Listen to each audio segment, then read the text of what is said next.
Hey guys, welcome back. Today we're doing transformations of exponentials.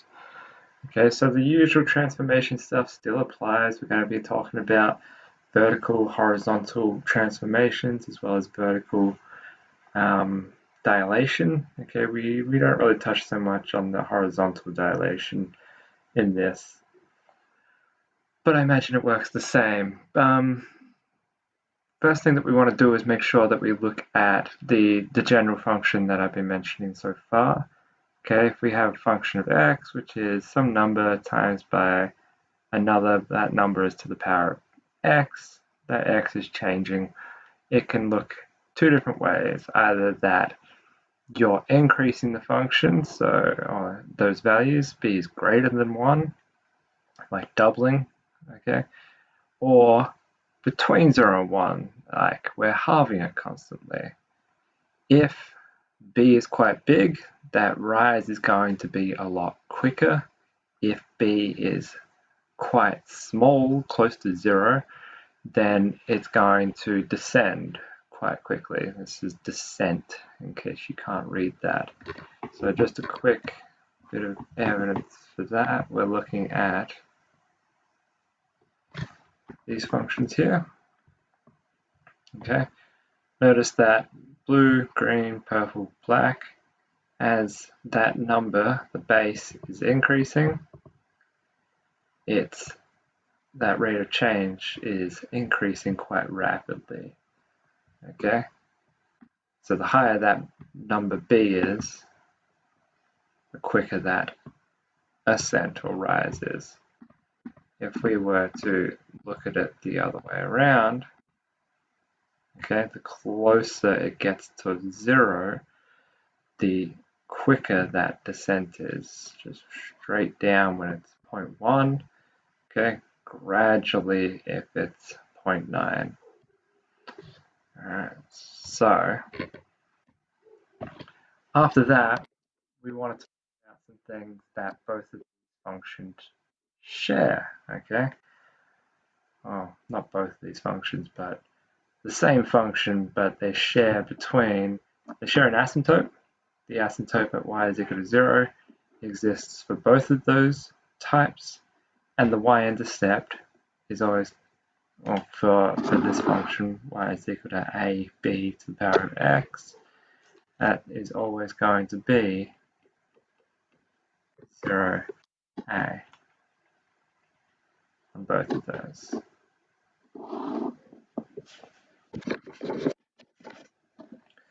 Okay. It's also useful to have a couple points when you're sketching graphs. Alright, so you might look at either positive or -1, and then this would be the result. If it's -1, then you're going to be dividing a by b.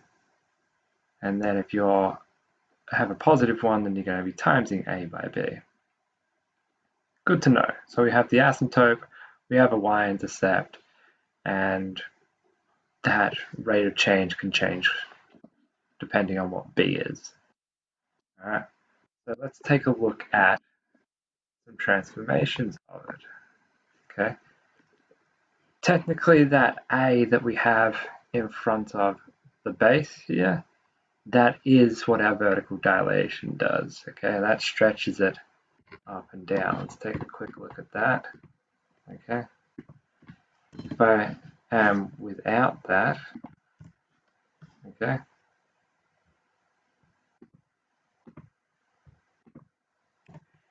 let's go 5 lots of fx. Okay, stretching that out a little bit. If I do 10 lots of f of x, again, stretching that further, that vertical dilation is happening there. Okay, I'm going to come back to this in a moment. Actually, no, probably worthwhile going through now.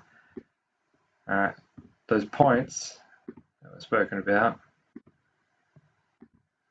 when the y-intercept is 0, for that function that looks like, I'll change this around the way I had it. Okay, we had when x is 0, you get a, that number out the front. Okay, when x is 1, alright, down here you'll see the table. Doesn't seem to want to work on my thing here, but 120, as x is 1, then you're going to be doubling 10, a, which is 10, times b, which is 2, and then you'd be dividing by 2 here if it was negative 1. Okay, hopefully you can see the points on the left side of the screen.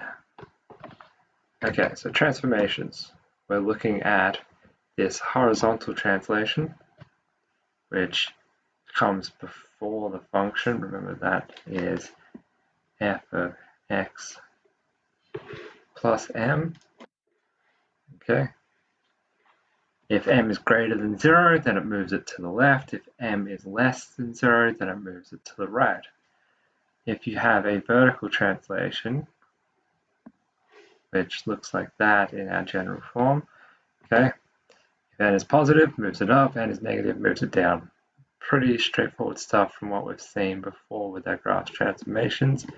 And in general, we're going to be looking at an asymptote, which comes from y is equal to 0, and then because it's been shifted up or down by n, then that asymptote becomes y is equal to n. The y-intercept that we had before, it was 0a, but it's been shifted up and across, okay, and also this vertical dilation applies. Then it has shifted to negative m, and then y-coordinate of a plus n. Okay, shifted to the left or right, and then up or down from where it was before. So it's one of the points that we can address quite quickly. We need to sketch or describe or add any features here, which we're going to do in this example here. Alright, so I'm going to use the computer to sketch this for me, but maybe I'll do a quick sketch. Yeah, so we got this is roughly y is equal to the power of x. Okay, definitely not a great sketch, but it will do for now. And then our the other function, y is equal to 2 to the power of x plus 3, take 4. This plus 3 means that it's being moved to the left by 3. So shifting this way by 3. And then this negative 4 means that it's brought it down by 4.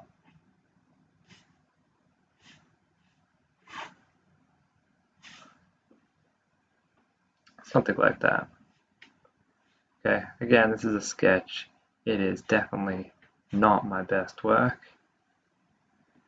Okay, but we can see those transformations applying there.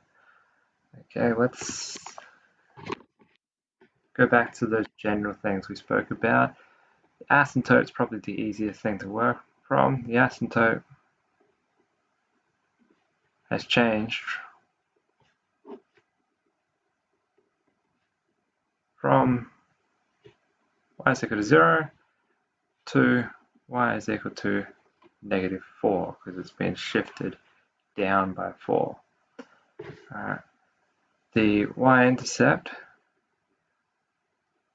was 0, 1. Okay, is now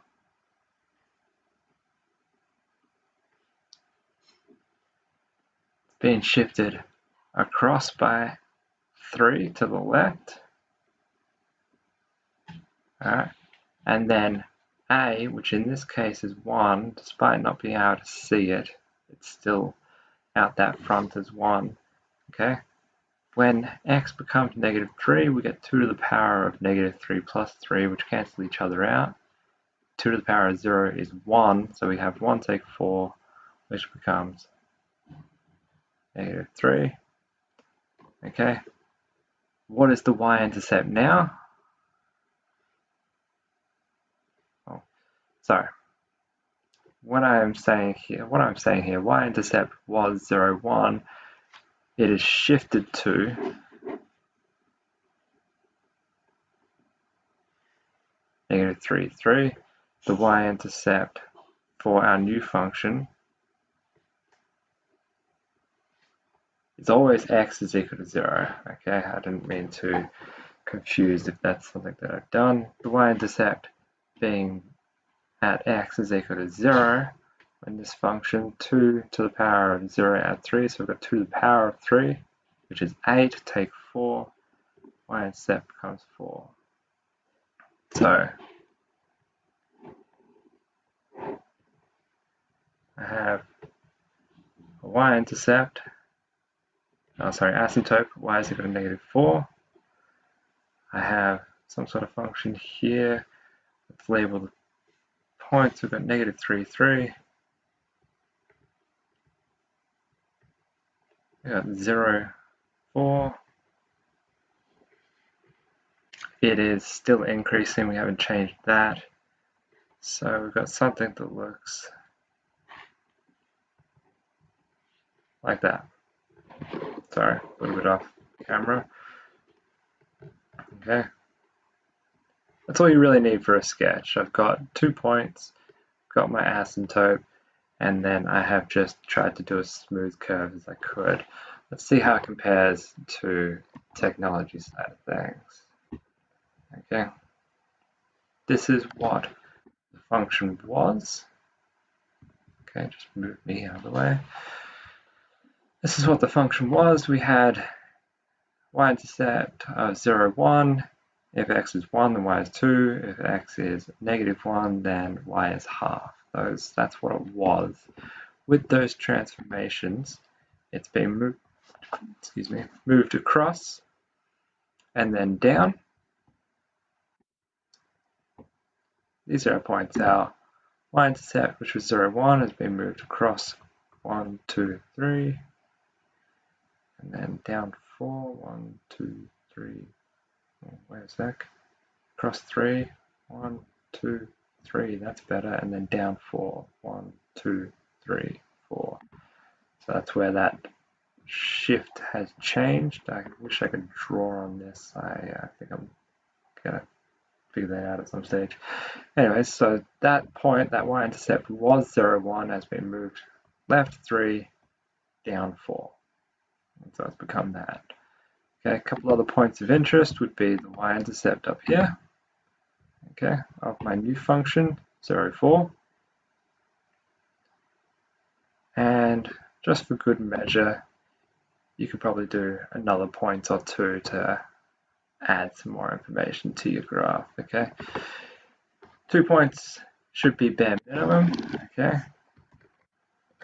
So good practice to label at least 2 points and the asymptote for your exponentials, but more is better too, assuming you're getting them right. That's it for today. That's a quick example of how those transformations apply and what information you need to make sure you're including on a sketch. Let me know if you have any problems or if you need a hand with anything.